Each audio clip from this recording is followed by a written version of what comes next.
Red book లో నేను ఏం చెప్పా? రెడ్ బుక్ గురించి నేను చాలా క్లారిటీ ఇవ్వాలనుకుంటున్నాను ఈరోజు. నా ప్రతి స్పీచ్ చూడండి, ఎవరైతే చట్టాలు ఉల్లంఘించి కార్యకర్తల్ని ప్రజల్ని ఇబ్బంది పెట్టారో వాళ్ళని నేను వదిలిపెట్టాను అని స్పష్టంగా హామీ ఇచ్చాను. మళ్ళీ రిపీట్ చేస్తున్నా, చట్టాలు ఉల్లంఘించిన ఓకే. జోగి రమేష్ గారు అబ్బాయి ఏం చేశాడో ప్రజలు తెలుసుకోవాలి. అగ్రిగోల్డ్ భూమి పత్రాలు తీసుకుని ఫేక్ పత్రాలు సృష్టించి అతని పేరుపై ట్రాన్స్ఫర్ చేసుకుని అమ్మేశాడు. అగ్రిగోల్డ్ బాధితులు చాలా మంది ఇప్పటికీ ఇబ్బంది పడుతున్నారు. వాళ్ళకి రావాల్సిన డబ్బులు ఇంకా చాలా ఉన్నాయి. అగ్రిగోల్డ్ భూములపైన ఫేక్ పత్రాలు సృష్టించి అమ్మేశాడు, డబ్బులు సంపాదించాడు. అంటే యాక్షన్ తీసుకోకూడదా తెలుగుదేశం, జనసేన, భారతీయ జనతా పార్టీ ప్రభుత్వం? రేపు లిక్కర్లో కూడా యాక్షన్ తీసుకుంటాం, ఇసుక దండాల్లో కూడా యాక్షన్ తీసుకుంటాం. అంటే అడ్డగోలుగా ప్రజల భూమి దోచేసినా మేమేం పట్టించుకోకూడదా? నేను ఆనాడు హామీ ఇచ్చా, ఊరూరు మాట్లాడా ఎర్ర బుక్ గురించి. ప్రజలకి నేను హామీ ఇచ్చా, ఎవరైతే చట్టాన్ని ఉల్లంఘించారో వాళ్ళని నేను వదిలిపెట్టే ప్రసక్తే ఉండదు అని నేను ఊరూరు మాట్లాడాను స్వామి. ఎర్ర బుక్ పట్టుకుని తిరిగా చూపించా ప్రజలకి. అందుకే ప్రజలు మాకు అంత అద్భుతమైన మ్యాండేట్ ఇచ్చారు. దాని ఒక్కోళ్ళే కాదు, అందరం కలిసికట్టుగా పోరాడడం. దాంట్లో భాగంగా రెడ్ బుక్ ఒక మ్యాండేట్ మాకు. నేను ఊరూరు చూపించా రెడ్ బుక్. నేను ప్రతి పబ్లిక్ మీటింగ్ లో చూపించా. ప్రజల నిన్న ప్రతి నియోజకవర్గంలో మేము గెలిచాం. సో ప్రజలు మాకు అంత క్లియర్ మ్యాండేట్ ఇచ్చారు. సో ప్రజలు కూడా చాలా క్లియర్గా ఉన్నారు. ఎవరైతే తప్పు చేశారో వాళ్ళని వదిలిపెట్టొద్దని క్లియర్గా చెప్తున్నారు. అదే అమలు చేస్తాం. మంగళగిరి అంటేనే లక్ష్మీనారాయణ స్వామి గుడి, లక్ష్మీనారాయణ అంటే మంగళగిరి. అలాంటి గుడిలో ఉదయం పూట ఉచిత ప్రసాదం దొరకట్లేదని చెప్పి భక్తులకి ఎన్నో ఫిర్యాదులు వచ్చినాయి. అలానే మెట్ల మార్గం కానీ, పెద్ద కోనేరు కానీ ఈ పనులన్నీ అలానే ఉండిపోయినాయి. సో వాటి మీద ఏదైనా పరిశీలన చేసే అవకాశం ఉందా? మీ అందరు తెలుసు, ఎన్నికల ముందల నరసింహస్వామి గారు కూడా వ్యక్తిగతంగా నేను కూడా ఆనాడు ఆభరణాలు ఇవన్నీ అందిస్తాం జరిగింది. చాలా మంది నాకు వచ్చి చెప్పారు, మొత్తం గుడిని, కోనేరుని, పానకాల స్వామి కూడా మొత్తం ఆ ప్రాంతం అభివృద్ధి చేస్తే బాగుంటుందని చెప్పారు. నాకు కూడా చాలా మంది వచ్చి ప్రజా దర్బార్లో కలిసినప్పుడు కొన్ని ఫిర్యాదులు ఇచ్చారు. దాని మేరకు మీరే చూసారు, కొన్ని యాక్షన్ కూడా తీసుకుంటాం జరిగింది. గత 5 సంవత్సరాలు అన్ని వ్యవస్థల్ని గత ప్రభుత్వం భ్రష్టు పట్టించింది. అవన్నీ ఒక కొలికి తీసుకురావాల్సిన బాధ్యత నా పైన ఉంది. తొలి 100 రోజుల్లోనే మీరు మార్పు చూస్తారు. గుడికి వచ్చేగల నేను అనేక మందితో మాడుతున్నా, ప్లానర్స్తో డిస్కస్ చేస్తున్నా, ఎలా చేస్తే బాగుంటుంది, అభివృద్ధి ఎలా చేస్తే బాగుంటుంది, గెస్ట్ హౌస్లు, కాటేజీలు ఎక్కడ ఏర్పాటు చేయాలి, భక్తులకి ఎలాంటి ఇబ్బంది లేకుండా మనం గుడిని అభివృద్ధి చేస్తే బాగుంటుంది ఆలోచనతోనే ఉన్నా. వాళ్ళతో చర్చించా. అది త్వరలోనే ఆ మాస్టర్ ప్లాన్ ప్రజల ముందర పెడతా. ఇంకా మంగళగిరి నియోజకవర్గ ట్రాఫిక్ కూడా చాలా పెద్ద సమస్య మనకి. ఆల్రెడీ కేంద్ర ప్రభుత్వం సంస్థతో నేను మాట్లాడాను, వాళ్ళు రమ్మని చెప్పా. కమిషనర్ గారి కాంటాక్ట్ నెంబర్ ఇచ్చాను, అధికారుల నెంబర్ కూడా ఇచ్చాను. వాళ్ళందరి గురించి ఒక మాస్టర్ ప్లాన్ తయారు చేయమని. అంటే ట్రాఫిక్ మేనేజ్మెంట్ ఎట్లా చేయాలి, ఎక్కడ ట్రాఫిక్ లైట్స్ రావాలి, అండర్ పాస్లు రావాలి, మొత్తం మాస్టర్ ప్లాన్ తయారు చేయాలని లక్ష్యంతో మేము పనిచేస్తాం. అవన్నీ కూడా త్వరలోనే ప్రజల ముందర పెడతాం. వాళ్ళ అభిప్రాయాలు తెలుసుకున్న తర్వాత అవి అమలు చేస్తాం.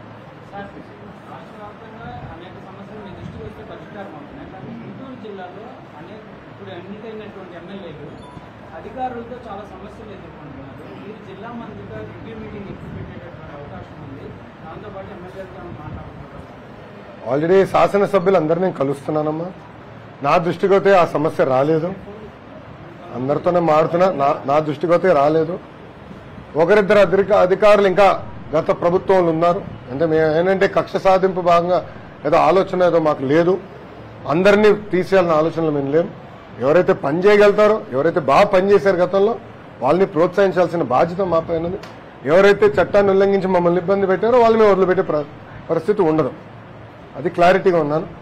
సో తప్పనిసరి ఇన్ఛార్జ్ మంత్రులు కేబినెట్లో నిర్ణయించి వేస్తారు. దాన్ని బట్టి ఇన్ఛార్జ్ మంత్రి గారు అందరితో కూర్చుని లోకల్గా ఉన్న సమస్యలు పరిష్కరిస్తారు. ఎమ్మెల్సీ ఎన్నిక మీరు దూరంగా ఉన్నారు, పోటీ పెట్టుకోకుండా, కానీ ఆ పార్టీ వాళ్ళు మాత్రం ఓడిపోతాను భయంతోనే వాళ్ళు కట్టాలని సామెత. 164 శాసనసభ్యులు గెలిచిన తర్వాత, ఇది ఎన్డీఏ కూటమి గెలిచిన తర్వాత కూడా వైకాపాకి బుద్ధి రాదు.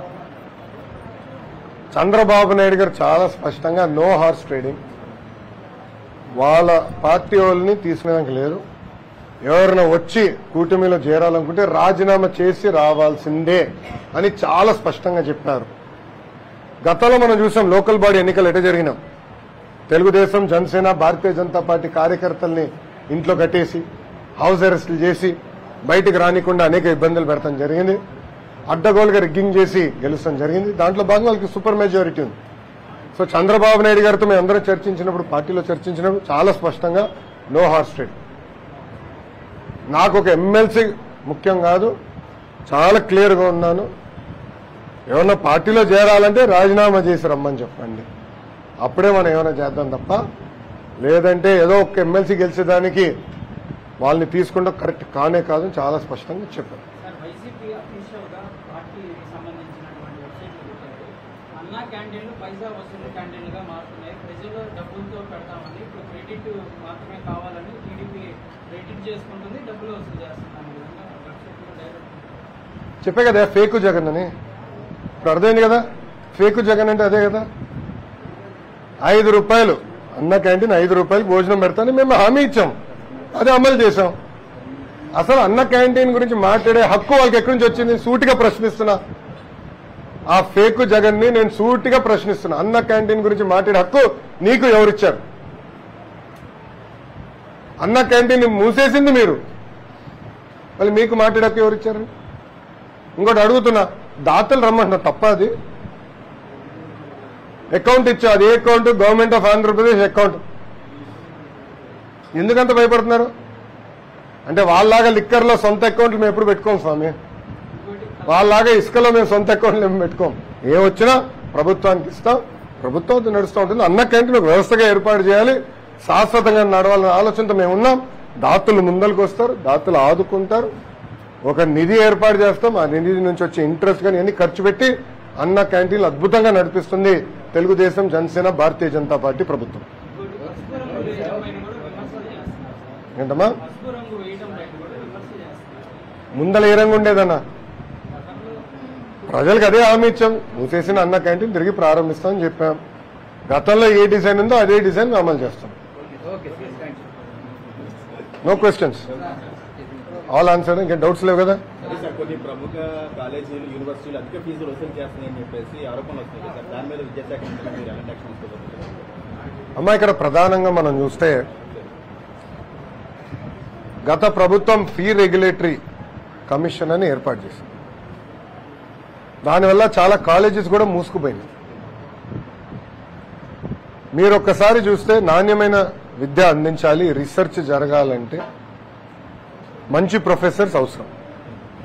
సో నేను కూడా ప్రైవేట్ యూనివర్సిటీస్తో చర్చిస్తున్నా. 35% ప్రభుత్వం నుంచి పంపించిన విద్యార్థులకి ప్రభుత్వం ఫిక్స్ చేసిన రేటుకే ఛార్జ్ చేయాలి, అది కూడా రీయింబర్స్మెంట్ ప్రభుత్వం చెల్లిస్తుంది. ఆ విధానం ఎలా స్ట్రీమ్ లైన్ చేయాలి, ఆ విధానాన్ని ఎలా ముందలు తీసుకెళ్ళాలి, దానిపైన వాళ్ళతో నేను చర్చిస్తున్నా. గత ప్రభుత్వం దాదాపు 2150 కోట్లు, 2200 కోట్లు సుమారుగా ఫీ రీయింబర్స్మెంట్ బకాయిలు పెట్టిపోయింది. సో ఇప్పుడు చాలా మంది విద్యార్థులు ఇబ్బంది పడుతున్నారు. ముఖ్యమంత్రి గారితో త్వరలోనే మాకు రివ్యూ మీటింగ్ ఉండేది, దాంట్లో చర్చిస్తున్నాం. పాత ఫీ రీయింబర్స్మెంట్ విధానం తీసుకొద్దాం అనేది మా లక్ష్యం. సో తల్లిదండ్రులకి, పిల్లలకి ఎలాంటి ఇబ్బంది లేకుండా డైరెక్ట్ గా ప్రభుత్వం ఈ కాలేజ్ యజమాని అకౌంట్లో డబ్బులు వేస్తాం. సో పిల్లలకి ఎలాంటి ఇబ్బంది ఉండదు, వాళ్ళు హాయిగా వెళ్ళి చదువుకోవచ్చు. ఒక నెల అటు ఇటు లేట్ అవుతే అది ప్రభుత్వం బాధ్యత తీసుకుంటుంది. తల్లిదండ్రులకి, పిల్లలకి ఎలాంటి ఇబ్బంది లేకుండా చేయాలనేది మా లక్ష్యం. స్వచ్ఛాంధ్ర కార్పొరేషన్లో ప్రభుత్వంలో జరిగినటువంటి అవినీతి మీరు ఏ విధమైన చర్యలు తీసుకుంటారు? స్టెప్ బై స్టెప్ వస్తాం స్వామి. ఇప్పుడు మా హెచ్ఆర్డీ డిపార్ట్మెంట్ లో కూడా పెద్ద ఎత్తున కుంభకోణాలు జరిగింది. స్కూల్ కిట్ కొనుగోలులో కుంభకోణం జరిగిందని గౌరవ శాసనసభ్యులే శాసన సభ సాక్షిగా, శాసన మండలి సభ్యులు శాసన మండలి సాక్షిగా నన్ను ప్రశ్నించారు. దానిపైన నేను కమిటీ కూడా వేస్తానని హామీ ఇస్తాను జరిగింది. సో గత ప్రభుత్వంలో ఏ డిపార్ట్మెంట్లు చూసినా కుంభకోణం జరిగింది. అవన్నీ ఒక్కొక్కటి సిస్టమేటిక్ గా బయట పెడతాం, ప్రజల ముందర పెడతాం. తప్పనిసరిగా గతంలో నేను ఇచ్చిన హామీ మేరకు వాళ్ళపైన మేము యాక్షన్ తీసుకుంటాము. థ్యాంక్ యూ అమ్మా. జై హింద్. ఇంకెన్ని విషయాలు? గుడ్. ప్రశ్నించే స్వేచ్ఛ వచ్చింది మీడియా వాళ్ళకి. కరెక్ట్గా చెప్తున్నా కదా. థ్యాంక్ యూ అమ్మా, ఉంటా. Thank you.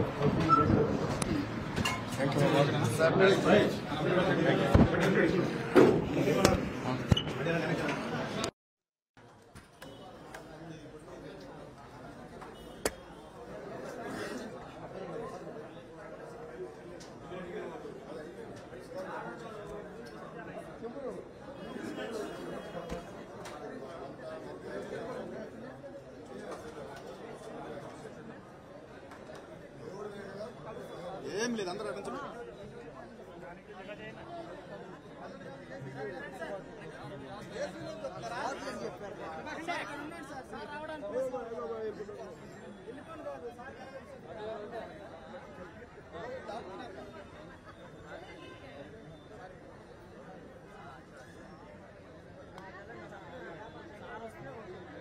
భాష సార్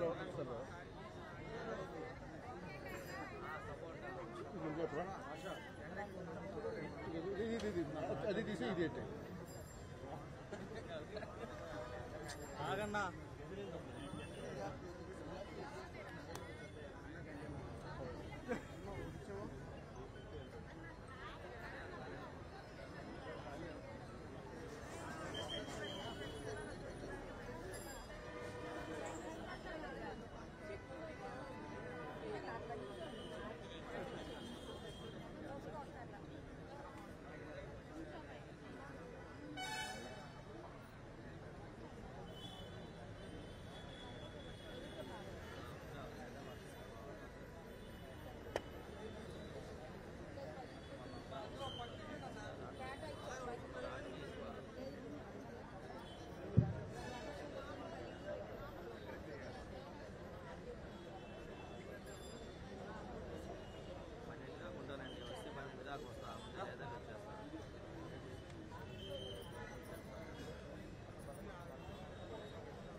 ఏఎన్ఐ వాళ్ళకి ఇంటర్వ్యూ ఇస్తున్నారు. ఏఎన్ఐ వాళ్ళకి ఇంగ్లీష్ స్టాఫ్ ఉంది.